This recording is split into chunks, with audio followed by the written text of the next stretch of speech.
டோரதி அவ வீட்டான கன்சாக்கு போறதுக்காக அந்த மஞ்சள் செங்கல் சாலையை கடந்து போறா. இந்த மஞ்சள் செங்கல் சாலையோட முடிவுல ஒரு பெரிய பச்சை கலர் கேட் இருக்கு. அவங்க எம்ரால்ட் சிட்டிக்கு வந்துட்டாங்க. கடைசியா எம்ரால்ட் சிட்டியோட கேட்டை டோரதி தட்டுறா. அப்போ ஒரு கேட்டோட காவலாளி அந்த கதவை திறக்கிறாரு. நீங்க இங்க எதுக்காக வந்தீங்க, யார பார்க்க வரீங்க அப்படின்னு அந்த காவலாளி கேக்குறாரு. டோரதி நடந்ததெல்லாம் சொல்றா. அவளுக்கு கன்சாக்கு போகணும், ஸ்கேர்க்ரோக்கு மூளை வேணும், டின்மேனுக்கு ஹார்ட் வேணும், மைனாங்கோலியா இருக்க இந்த சிங்கத்துக்கு தைரியம் வேணும், இதெல்லாம் சொல்லி கேக்குறா. அங்க இருக்க அந்த கிரேட் விசார்ட பாக்கணும்னு சொல்றா.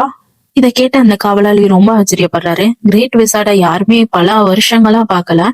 ஆனா நான் உங்களை எம்ரால்ட் சிட்டிக்குள்ள கூட்டிட்டு போறேன், உங்களால முடிஞ்சதை நீங்க முயற்சி பண்ணுங்க அப்படின்னு சொல்லிட்டு உள்ள கூட்டிட்டு போறாரு.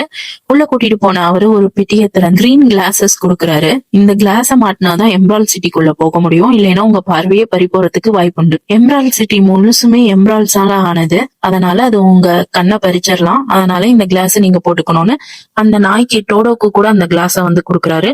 சிங்கம், டின்மேன், ஸ்கேர்க்ரோ மற்றும் டோரதி எல்லாருமே அந்த கிளாஸஸ மாட்டிட்டு அதுக்குள்ள போறாங்க. எல்லாருமே அந்த கிளாஸஸ மாட்டிட்டு எம்ரால்ட் சிட்டிக்கு போறாங்க. எல்லாம் மலைச்சு போறாங்க. பெரிய பெரிய பளிங்கு பறவை மாதிரி இந்த எம்ரால்ட் எல்லா பக்கத்துலயும் ஊனப்பட்டிருக்கு. வீடு கூட எம்ரால்ட்ல மாட்டியிருக்கு. எல்லாமே கிரீனிஷா தெரியுது. அது மட்டும் இல்லாம அங்க வாழ்ற மக்களும் எல்லாருமே கிரீன் கலர் உடையதான் அணிஞ்சிருக்காங்க. இத பார்த்து வியந்து போயிட்டு இருக்கா. அங்க விக்கிற ஃப்ரூட்ஸும் எல்லாம் கிரீனா தான் இருக்கு. கிரீன் ஆப்பிள், கிவி, அங்க இருக்க லெமன் கூட கிரீன் கலர்ல தான் இருக்கு. பார்க்கவே ரொம்ப பசுமையா தெரியுது. எல்லாமே ரொம்ப ஷைனிங்காவும் பிரைட்டாவும் தெரியுது. லைட் கிரீன், டார்க் கிரீன் எல்லாமே சுத்தி சுத்தி பார்த்தாலும் கிரீன் கலர்ல தான் ட்ரெஸ் போட்டிருக்காங்க. அவ்வளவு அழகா அந்த சிட்டி இருக்கு. இத பார்த்துட்டே போறாங்க. அந்த சிட்டியோட நடுவுல ஒரு பெரிய பேலஸ் இருக்கு. இதுதான் கிரேட் விசார்டோட palace, great wizard of Oz. அவரு அங்க இருக்க காவலாளிகள் கிட்ட சொல்லி எம்ரால்ட் சிட்டி கிரேட்ட பாதுகாக்கிற காவலாளி இவங்கள உள்ள விட சொல்றாரு. அவங்க கிரேட் விசார்ட பாக்கணும்னு சொல்றாங்க. அதுக்கு அந்த காவலாளிகளும் ரொம்ப ஆச்சரியப்பட்டு போறாங்க. ஏன்னா இத்தனை வருஷத்துல அவரோட நிழலை மட்டும்தான் அவங்க பாத்திருக்காங்க. அந்த கிரேட் ஓஸ அவங்களும் பார்த்து ரொம்ப நாள் ஆகுது. நாங்க சொல்றோம், கொஞ்ச நேரம் வெயிட் பண்ணுங்கன்னு சொல்றாங்க. போயிட்டு அவங்க சொல்றாங்க, ஒரு நாளைக்கு ஒருத்தரை தான் கிரேட் விசார்ட் பாப்பாராம், உங்களுக்கு சம்மதம்னா நீங்க இங்கேயே தங்கலான்னு பேலஸ்ல தங்க சொல்றாங்க. டோரதியும் சம்மதிக்கிறா. எல்லாரும் அங்க தங்குறாங்க. அடுத்த நாள் காலை ஆகுது. ஒரு அழகான பெண்மணி டோரதிக்கு பச்சை கலர் உடைய கொடுக்கறா. டோடோக்கு ஒரு கிரீன் லேஸ் கொடுக்கறா. அது டோடோவோட கழுத்துல மாட்டிக்கிறதுக்காக. அதை அணிஞ்சிட்டு கிரேட் விசார்ட பார்க்க தயாராகி டோரதி உள்ள போறா. உள்ள போனா ஒரே இருட்டா இருக்கு. அந்த இருட்டுக்கு நடுவுல பச்சை கலர் வெளிச்சம் மாதிரி தெரியுது. திடீர்னு அந்த ஆளை பிரகாசமாகுது. அங்க என்ன பாக்குறான்னா தலை மட்டும்தான் இருக்கு, உடல் எதுவுமே இல்ல. அந்த தலைகள் அவளை சுத்தி நின்னு பேசுது. நான் தான் கிரேட் விசார்ட் ஆஃப் ஓஸ், என்கிட்ட நீ என்ன சொல்லணும்? டோரதி அவ பிரச்சனைய சொல்றா. இப்படியோ இங்க வந்துட்டேன், என்ன தயவு செய்து கன்சாக்கு எங்க அங்கிள் ஆண்டிய பார்க்க அனுப்பி வச்சிருங்கன்னு கெஞ்சி கேக்குறா.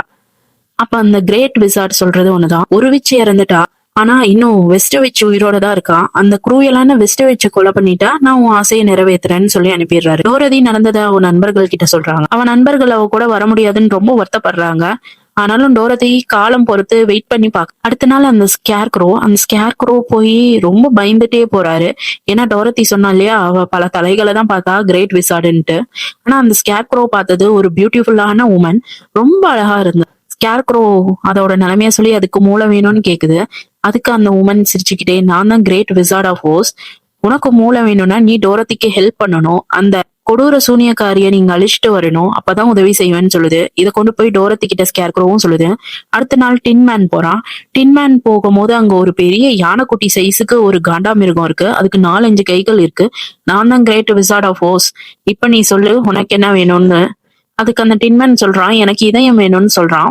மறுபடியும் அந்த கிரேட் விசார்ட் சொல்லுது, நீ போய் டோரதிக்கு ஹெல்ப் பண்ணு, அந்த கொடூர சூனியக்காரிய கொண்டுட்டு வா, நான் உதவி செய்யறேன்னு சொல்றாரு.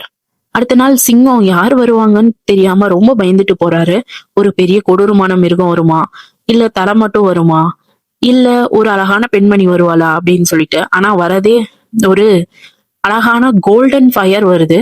அந்த கோல்டன் ஃபயர் சிங்கத்துக்கு பக்கத்துல நான் தான் கிரேட் விசார்ட் ஆஃப் ஓஸ், உனக்கு என்ன வேணும்னு கேக்குது.